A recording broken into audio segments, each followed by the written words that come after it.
Okay, we're going to try a take two on this and see if we can get through without Photoshop crashing. Word of warning, the Creative Cloud 2019 update that just came out today, at least as far as Photoshop is concerned, is buggy as all get out. So, last video, Photoshop had a little bit of fun with us and then proceeded to crash. So, let's see if we can get through this time. Anyway, earlier today when we were judging, a young lady by the name of Emily asked if there was a way to do a template for an enamel pin. And while I don't have a template, I do have a pretty simple technique for doing it. I'm going to show you maybe a little bit more than I need to, simply because there are some techniques you can use on other things that might be useful. So anyway, we're going to start off. I'll go ahead and show you a quickie on the how we're going to end up. We're starting off with just some vector black and white line art. For this happens to be a coin. This would be the exact same technique. In fact, this was an enamel filled coin, and so it's the exact same technique you would do for a pin as well. And you can just control depth, and I'll show you later on. For my purposes, whenever we were doing this, what I showed the client was, I didn't know we were doing a colored pin, and so we showed them something that looked like this, and then we showed them an option in a different metal as well. This is far from a perfect mock-up. It's not like a super duper high-res 3D thing, but it is a very simple technique, and at least with the clients we've done it for, they've been super happy to be able to see something that looked more like the coin and less like the line art that we did before the coin was made. So anyway, what we're going to try and do is take this to something that is a bit more like an enamel pin. Like here, where we've got a little bit of our gloss from the enamel. We'll make it where it's really easy to change the enamel colors, really easy to change the artwork, and really easy to change the type of metal in there. So, that being said, we're going to go ahead and I'm just going to get rid of all this stuff. We'll get rid of that. We'll get rid of that. We'll start with our coin artwork.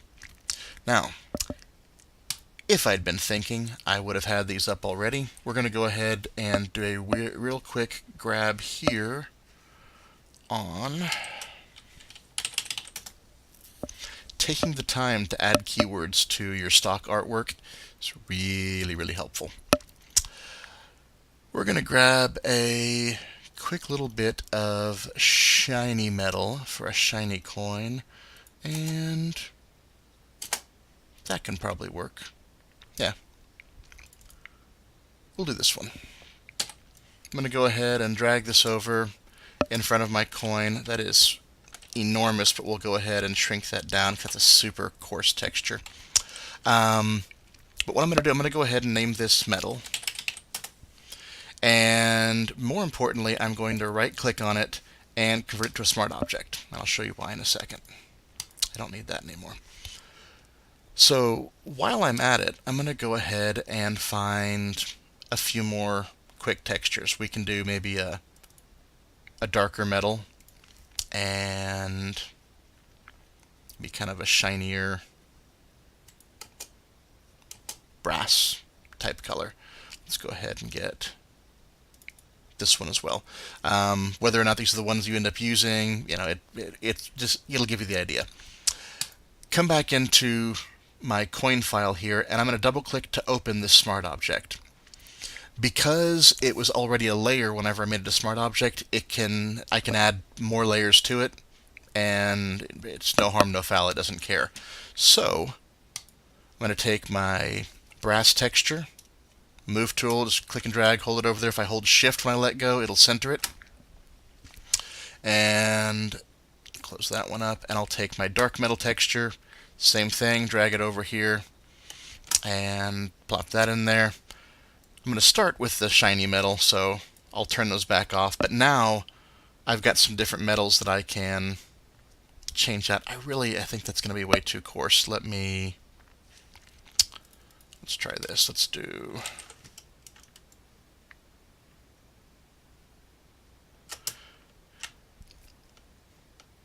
And apparently this update on Photoshop is also choosing to now ignore shift for constraining proportions too. Fun, right?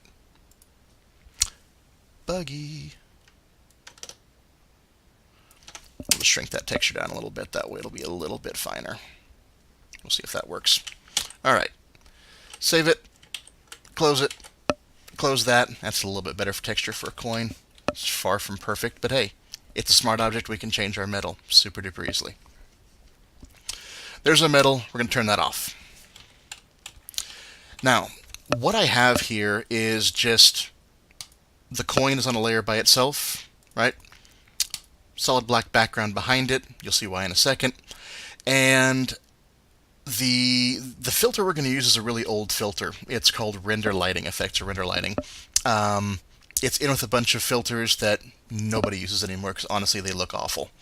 But it happens to have one really helpful thing in that it can basically follow a bump map, a texture map, which is something that's used, it's a really basic version of what's used in 3D modeling, where it can take a grayscale image and translate brightness into height.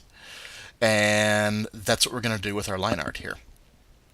And we're going to do this by putting it into an alpha channel first. If you're not familiar with channels, not familiar with alpha channels, I'll talk you through it a little bit, but at least enough to get through this. The first thing we're going to do is go ahead and select everything. Because I want the black background and the coin, if I just hit copy right now, I would only get the coin by itself. I'm going to go ahead and do a copy merged, which is Control-Shift-C or Command-Shift-C, edit, copy merge. That grabs a snapshot of all the layers that it can see right now, no matter what layer you're on. Okay. Click on my channels palette here. Oops, that was from before. Pretend that wasn't there. So we've got our normal composite and then the component channels red, green, and blue for each of our color channels. We're not touching any of those. These are image information. An alpha channel is other information. If you have a layer mask, that gets saved as an alpha channel whether you know it or not. An alpha channel is non-image information. So we're going to come down here, bottom right, next to the trash can, click to make a new channel. It says Alpha 1. I'm on this channel. It's currently visible by default. I'm going to hit paste. And so now this is pasted into the channel. This tool is going to work a little bit better if our image is just a teensy bit soft. Otherwise, it's going to come out a little jagged. So we're going to go Filter, Blur, Gaussian Blur. And we're going to take that down to, we'll try half a pixel. If it's too much or too little, then we can go back later. Really important though, because for instance, right now you don't even know what resolution this is on my machine. You don't know how big this thing is. You don't know what resolution it is. And Gaussian blur is one of those things where resolution makes a huge difference because it's a number of pixels, right? So don't worry about the value I'm putting in there. If yours is super low res, then 0.1 might work great. If yours is super duper high res, then you might need to do 3 pixels to get the same basic look. All I'm trying to do is go from about there to there. Okay, not a huge difference. I still want pretty sharp, distinct lines. Just a little bit of softening. Okay, so go for the look. Don't just memorize a number and plug it in and say, well, it didn't work for me. All right. Hit OK. I'm going to go ahead and label this for now. I'm going to call it Eagle Coin because this is something that we can add a bunch of these later on and really easily change our coin artwork. We can make this into a template, not a template so to speak, but a reusable file where it's really easy to change up the artwork and even the metal that we're using for the coin. So I'm going to click back on the label for RGB. That takes me back into my image. It takes me completely off of the alpha channel and turns it back off automatically. Back to layers. Most important thing, make sure all 4 of those eyeballs are on. That eyeball is off. These are all highlighted. This one is not. Back to layers.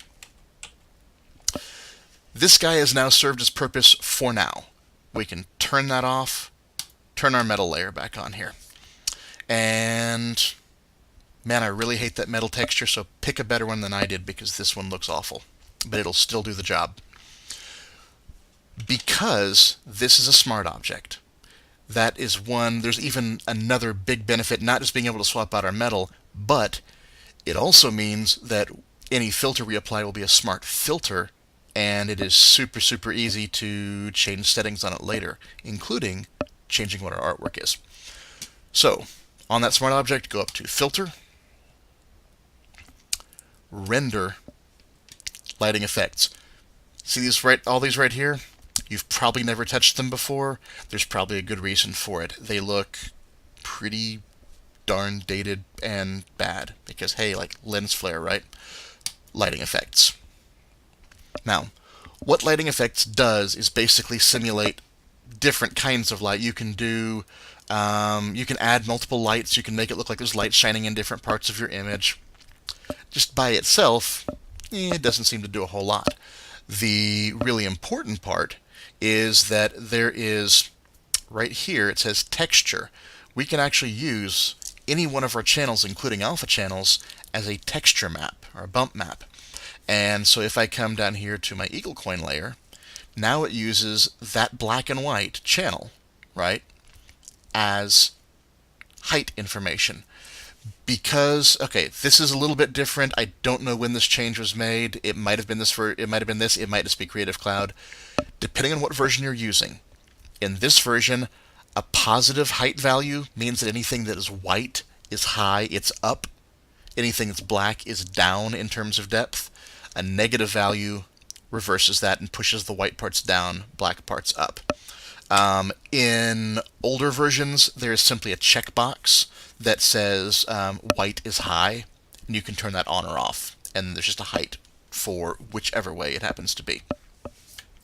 Let's zoom in a little bit so you can see better, and already that did screwy things to... Yeah, that did a really bad job. It did not... Oh. There we go. Photoshop has been buggy all night, so there are going to be some glitchy things, but hey, welcome to Photoshop, right? Photoshop is glitchy. We can fiddle with the settings. I'm not going to do a bunch right now because I really wanted to show you in general what this thing is, but for the most part, color is the color of the light. Intensity is how bright that spot of light is. Okay? Hotspot is how big that spot of light is. So if you want it to have more covering the coin and less shiny part, anyway, more stuff to play with there. Gloss is how shiny or not the raised parts are. It's not going to look like anything right now, so I would ignore it.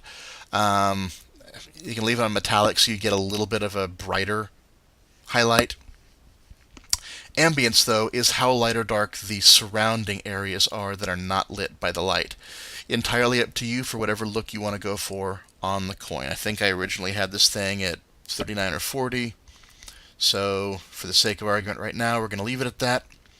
And what do I think I wrote down my settings here so I wouldn't forget them. We had this around 20. It was a little bit... I want to keep my texture there a little bit better. And... make that go bigger. All right. This right here gives us a fair bit on that. If I wanted to make it look a little bit deeper, then I could take that height and raise it a bit more. All the depth is really going to do is the same thing it does in the Bevel and Emboss filter, in that it darkens the shadows and brightens the highlights on things. So I'll try it around 4 and see how it goes. I'm going to click OK. And now, so this is, okay. This is what it was doing earlier tonight. This is very, very, very strange. It has added a lighting effects layer above that is a 3D lighting effects thing. It did not do this in Creative Cloud 2018. This is new to 2019. What I don't know is if this is a bug or a feature. Remains to be seen. I'm going to go ahead and trash this layer because it's unnecessary. We still have our effect on here, right? All that just comes from that smart filter down there. So we've got our general coin. We've got all this extra metal around it, though. We need to, let's quickly cut our coin out, but we already have that perfect round shape from where the coin was. We have it in terms of transparency or opacity here on our original artwork layer. Everything here is transparent, the rest of this is entirely solid. And if you didn't already know, if you hold Control or Command and click any layer thumbnail, it will load opacity as a selection. So if it's opaque, it's selected. If it's transparent, it's not. Boom, we have a coin. We're still on our Metal 2 layer. Click Add Layer Mask, and now we have a coin-shaped coin. Now, this by itself looks kind of coin-like. Okay, we need to take it a little bit further and make it look more coin-like. For that, I need my artwork back. Now, I'm going to save myself a step in selecting by doing something that won't make sense now, but it will later. I'm going to take my background color and make it white. Now, I wanted that background layer black before because when I made my alpha channel, I wanted to make sure there was a distinct edge to the outside part of my coin for that lighting effect to see. Now, though, I want to be able to select the dark parts of my image and not the white parts of the image. And yeah, you could grab a magic wand, turn off contiguous, and end up with a kind of, sort of, not entirely uncruddy selection, but it's still going to be a cruddy selection. Let's face it, it's a magic wand. Instead, we're going to use Select Luminosity. It's really one of the only things that's not up in the actual Select menu, and it selects things based on brightness. It's not layer specific. It does it for your entire image the way it's seen right now. And that happens to be Control-Alt-2 or Command-Option-2 on a Mac. What that does is everything right now that is pure white is completely selected. Everything that's pure black is completely unselected. Now, what I wanted, though, what I said I wanted, was the opposite of that. Luckily, Select has an inverse, right? Command-Shift-I, Control-Shift-I on a PC. Now I've got just the black parts. And what I'm going to do with that is turn my metal layer back on, click to make a blank layer above it, and just so you can see better what's going on, I'm going to pick a god-awful color here, and using Alt-Backspace or Option-Delete on a Mac, fill it with that color because the color is not going to matter. I'm going to deselect, and once again, I don't need that coin artwork anymore. Now, in here, this is now the area that later on, this will also serve as our kind of fill enamel. And if you wanted multiple enamel fills, you'd have to make different selections to do it. But first, we need to get it to where it looks more like a real coin or a real pin before we do that. And to do that, we're going to go to a layer style. For this one, we're doing inner shadow. Now, we don't want this to look like something is floating. We want this to look like any lighting is taking these raised pieces of metal and kind of casting a shadow. And while it's not 100% in a real coin, if you've got a silver coin, a shiny silver coin, it looks pretty flat. There's not a lot of dimension to it unless you're at kind of an extreme angle. So what we're doing is we're trying to make something that really gives the impression of a coin without being necessarily 100% accurate to real life, if that makes sense. So we're selling the idea. And to do that, we're going to go ahead, since when we did our lighting effect, because I started it from the top right, we're going to go ahead and set any other lighting thing to come where the light's coming from the top right. And this one, I don't really want the distance much at all. What I care more about is size kind of coming out into that coin. Darkening it. I'm probably going to overdo this and I can back it off later on. The nice thing is it's a layer style. It's really, really easy to back off an effect later on, right? And if I want to, I could also choke it a little bit and that'll grow the part that is casting the shadow out a little bit further if you wanted more dark right around the edges. But for right now, we'll call it good with this. And we'll hit OK, and you'll say, great, Sean, now it looks like crud with a shadow on it.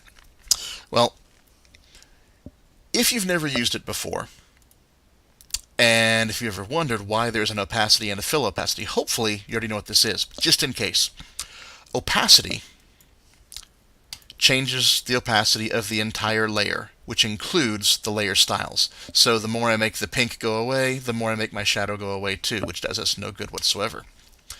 The fill opacity only affects the contents of the layer, and it does not touch any layer styles, which means, with our coin turned on here, if I simply reduce my fill opacity, I am left with just the shading using the contents to shape it, but not showing the actual contents. And then from there, if that's still too dark for me or for what I'm trying to do, then I can either re-edit my layer style, or I can just use the actual opacity to back that down to look more like a coin. And that starts looking right there, for me, a bit more like it could be an actual coin. Again, this is not a fancy high-res 3D model. This is a quick and dirty mock-up that once you get the hang of this, you can knock it out in like 5 minutes and the client is super happy. And it helps you visualize how things might actually look as a coin. It helps me a lot of times when I'm trying to figure out how color might be integrated into the coin. So anyway, I'm going to go ahead and label this as I'm going and call this one Inset Shadow, if I could spell it correctly. There. Now, enamel, right? We already have, if I wanted to fill enamel in basically everywhere that's not raised, then all I have to do, I've already got that shape right here in what we made for making the shadow. All I have to do is duplicate that layer, Control-J, Command-J on a Mac, right-click and clear all those layer styles out. Okay, that's where I want my enamel, even if it doesn't look good right now. I can pick my enamel color. Let's say I want to do a nice dark blue for right now. Easiest way to change the color of an entire layer is either using the shortcut. The shortcut for fill is Option Delete or Alt Backspace on a PC. The option to do it and preserve transparency is add Shift in there. So Alt Shift Backspace or Option Shift Delete on a Mac. And that just changes everything. If you want to just leave it where you can't screw it up, just turn on the transparency lock or the opacity lock for the layer, and now you can pick whatever color you want and just use your fill command, and it will change really, really, really fast. But whatever, I always forget locks are turned on, and they confuse me, so I use my shortcuts. This is a case also where we are not going so much for accuracy as something that looks better. And right now it does not look very good. For one, we're covering up all that shading we just added in there. Because it's a light colored metal, I can simply change the blending mode here to multiply, and it looks much, much better. If I want it to still be more the original color blue, sometimes I just have to start with a little bit lighter shade of blue, knowing that it's going to darken up whenever we change to multiply. Either way, I'm going to go ahead and call this enamel for now. So we've got it. This looks like the color's correct, but it doesn't quite look like an enamel. Now, 9 times out of 10, I'd say this looks perfectly fine for the purpose it's going to serve. We can just leave it. If you really want to add the final little bit, make it look more like an enamel, well, now we can jump in here to a layer style again. This time, we're going to use Bevel and Emboss.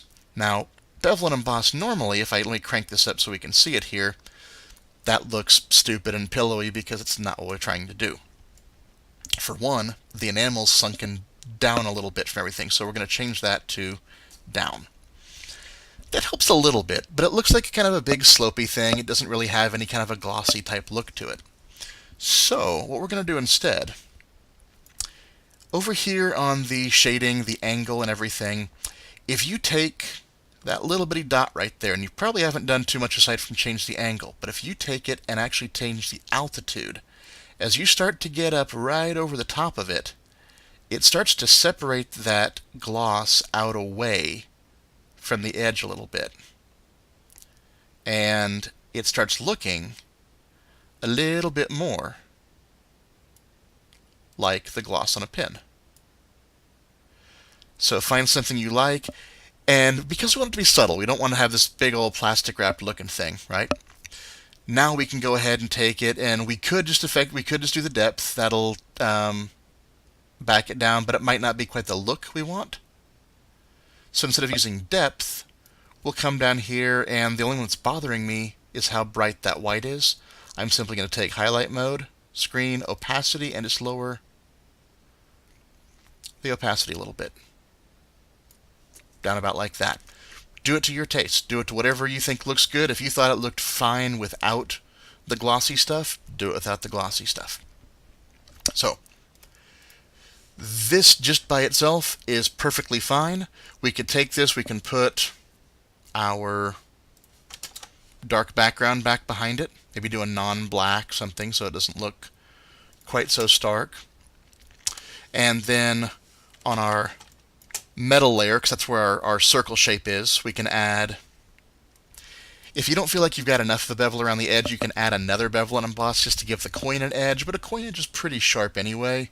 I am going to go ahead and simply add a little drop shadow, coming again from the top right, and we're just going to make it look kind of like it's sitting flat, not hovering. I'm not trying to make this thing big ol' offset like this. It's not flying up in the air, right? It is just about flat, and again, I'm just going for something that kind of grounds it, not trying to do super realistic right now.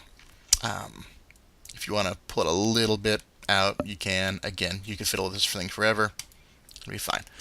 So this right here would be plenty fine. Let me go ahead and go one step further and show you the different metals that we can play around with. Now, when I was playing around earlier, even though it is still a smart object, smart filter, I don't know if it's because it's a really old filter. Photoshop has a little trouble updating it, so we have to take one extra step to kind of force it to update its view. We're going to double click on our thumbnail for the metal to open up our smart object. And let's try our dark metal first. Turn that off. Save it. Take that back down. Now, it looks like it's still in there, but if you turned off that enamel, you'll see all the gloss or all the stuff's actually gone. It didn't screw anything up. If you simply open that lighting effect back up, just double click the name. As soon as that pops up, you'll get your shading back. Just hit OK again. It's just a little quirk of updating in Photoshop. Again, I don't know if it's a 2019 thing or if it's just because it's a really old filter. This right here, we end up with it being overly dark. If I want to do something to just kind of brighten up a specific metal overall, if I stick an adjustment layer above here, I really hate the way this is done. Layers are more important. There we go. If I stick an adjustment layer above here and I try and do anything, I'm messing with my background layer too, and it looks awful. So instead, because inset shadow is only going to apply to the metal anyway, and because enamel is only going to apply to it, I should be able to clip each of these to that metal with no harm, no foul. There's nothing that would be applying over the top of it like another effect down here. If you're not familiar with clipping masks, then that'll be a whole different video. Right now, though, what it does mean is that now, because they're chained, we can go ahead and clip that levels adjustment also to the coin, and now any adjustments we make only affect the coin. So if you need to brighten that up a little bit, give it a little bit more pop, you can. And if you just want it to affect and not kind of pump up the saturation so much, you can simply change it to luminosity, so that way it only is affecting the brightness and it's not it's affecting the color as little as possible. One thing I am seeing is whenever it reapplied that gloss, or maybe it's just I didn't notice it before, the gloss looks really bad around my small letters down there. So I might go back later on and tweak that layer style, and that layer style is just here on my enamel. Not worried about it right now. Let me show you one more thing. Let's go back and change our metal one more time. Let's change it and try this brass.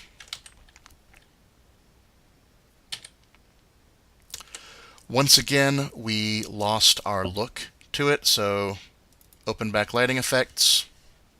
It kind of reapplies itself. Hit OK. I swear it's getting darker every single time it does this. This is kind of strange. Kind of a cool look, but still kind of strange. All right. We have two little problems. Well, one little problem. And that is that because this isn't a neutral metal, it's got a tone to it, it's affecting our blue has gone into a teal, mixing with that yellow. If we still want to maintain a bright blue and still be able to use multiply, then all we have to do is something like a couple different ways to do it. This is the fastest. This is what I would do. Take one of the layers like your enamel layer, and I'm just going to Alt drag or Option drag it underneath that inset shadow. I'm going to right click. I'm going to clear all the layer styles off of it. I'm going to grab just a neutral gray, and I'm going to solo this thing so you can see what's happening here. Oh, it's not going to solo for me. Okay, fine, be that way. I'll turn those off. I'm going to change this to neutral gray. And what I'm going to do is, rather than let it be solid, I'm going to say this is only going to affect the color. In other words, color, remember the color in blending modes affects both the hue and the saturations.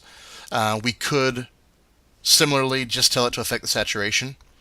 Hue would ignore the part that we need. So saturation or color will basically desaturate the underneath. And now our blue stays blue just where we want it to stay blue, because this is pulling the yellow out from underneath it. Okay. You similarly could have used, if I throw that away, you could have control-clicked to load that enamel layer up as a selection, and then right above the metal thing, hue and saturation, pull the saturation out that way. Another way to do it. Does not matter one lick which way you do it. So that is a couple different ways. And whenever you go find a better metal texture, you can drop it in, because that really does look like an absolutely awful silver coin. I had a better one earlier, and then I couldn't find it whenever I decided to re-record the video. Sorry. Stuff happens. We adjust. And yes, that definitely is darkening things up when I'm going back. So I think there's a bug in 2019, because we did these pretty recently. Did not have this issue at all. But we can brighten that coin up a bit more. We have a nice bright coin, and because it's completely transparent, we can pick this thing up and we can save it as a PNG. We can just leave it as a PSD and drop it anywhere we need to into mock-ups along with our other stuff, and we're golden. So hopefully you can see how this would be a really easy thing to change out your artwork. Just to show you how you would change that artwork out. It is a bit of manual labor, but all it's going to involve is really you can just bring up that coin, drop in a new coin artwork in your vector smart object. It'll update in here, and then repeat the process. Add it as a new channel down here, and then whenever you go to, instead of just editing the metal, you would come down, edit your lighting effect like we were doing before, and simply change the texture channel to whatever new one you make. And you will have to repeat the process of making a new mask to make the shadows, but it really isn't super duper time consuming once you get the hang of it. And everything stays really nicely editable, and you should be good to go. So, I hope that helps you guys out. I hope it's something interesting, and I hope to see some cool mock-ups of lapel pins whenever we come back in a week or two and see your final versions on all of the red carpet campaigns. Good job today, guys, and have fun.